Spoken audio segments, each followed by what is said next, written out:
कपालेश्वर महादेव मंदिर, जहाँ शिव जी के साथ उनके प्रिय नंदी नहीं है। दुनिया भर में नासिक को कुंभ के मेले की पहचाना जाता है, लेकिन यहाँ पर एक शिव मंदिर ऐसा है जिसमें शिव के प्रिय वाहन नंदी उनके साथ नहीं है।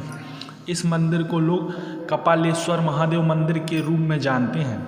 इसके पीछे यह कारण बताया गया है कि बात उस समय की है जब ब्रह्मदेव के 5 मुख थे। 4 मुख तो भगवान की अर्चना करते थे, लेकिन एक मुख सदैव बुराई करते थे। तब भगवान शिव ने उनके उस मुख को ब्रह्मदेव के शरीर से अलग कर दिया, जिसकी वजह से भगवान शिव को ब्रह्म हत्या का पाप लगा। इस पाप से छुटकारा पाने के लिए भगवान शिव पूरे ब्रह्मांड में घूमे, लेकिन उन्हें ब्रह्म हत्या से मुक्ति का उपाय नहीं मिला। जब वह घूमते हुए सोमेश्वर गए तो एक बछड़े द्वारा न केवल भगवान शिव की मुक्ति का उपाय बताया गया, बल्कि उनको साथ लेकर गए। बछड़े के रूप और कोई नहीं नंदी थे।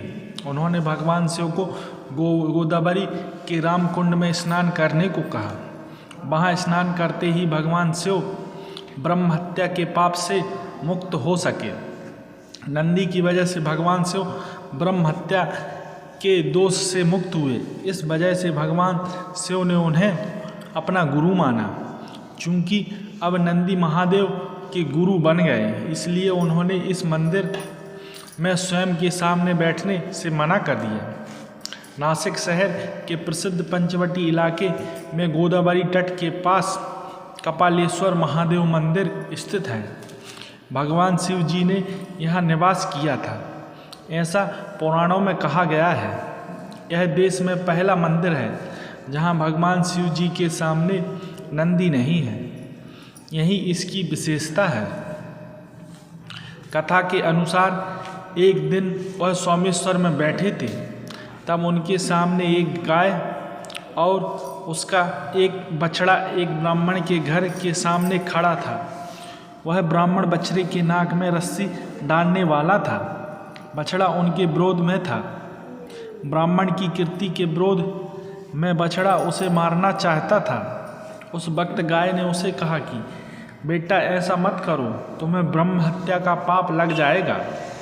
बछड़े ने उत्तर दिया कि ब्रह्म हत्या के पाप से मुक्ति का उपाय मुझे मालूम है। यह संवाद सुन रहे शिव जी के मन में उत्सुकता जागृत हुई। बछड़े ने नाक में रस्सी डालने के लिए आए ब्राह्मण को अपने सींग से मारा। ब्राह्मण मर गया। ब्रह्म हत्या से बछड़े का अंग काला पड़ गया। उसके बाद बछड़ा निकल पड़ा। शिव जी भी उसके पीछे पीछे चलते गए। बछड़ा गोदावरी नदी के रामकुंड में आया। उसने वहाँ स्नान किया। उस स्नान से ब्रह्म हत्या के पाप का अंत हो गया। बछड़े को अपना सफ़ेद रंग पुनः मिल गया।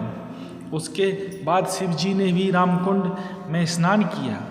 उन्हें भी ब्रह्म हत्या के पाप से मुक्ति मिली। इसी गोदावरी नदी के पास एक टेकरी थी। शिव जी वहाँ चले गए। उन्हें वहाँ जाते देख गाय का बछड़ा नंदी भी वहाँ आया। नंदी के कारण ही शिव जी ब्रह्म हत्या से मुक्ति हुई थी, इसलिए उन्होंने नंदी को गुरु माना और अपने सामने बैठने को मना किया।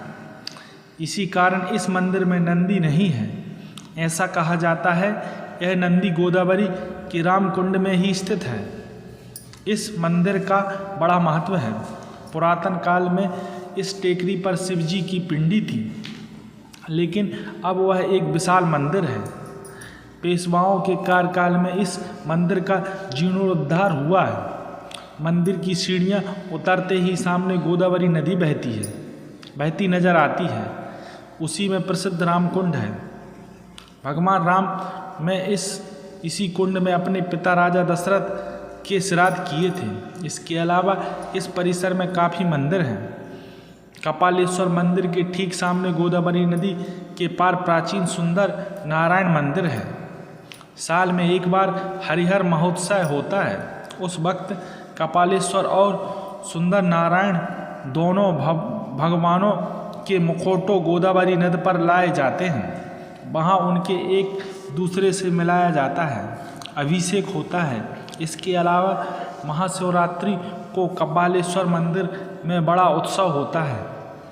सावन के सोमवार को यहाँ काफ़ी भीड़ रहती है। बोलो ओम नमः शिवाय।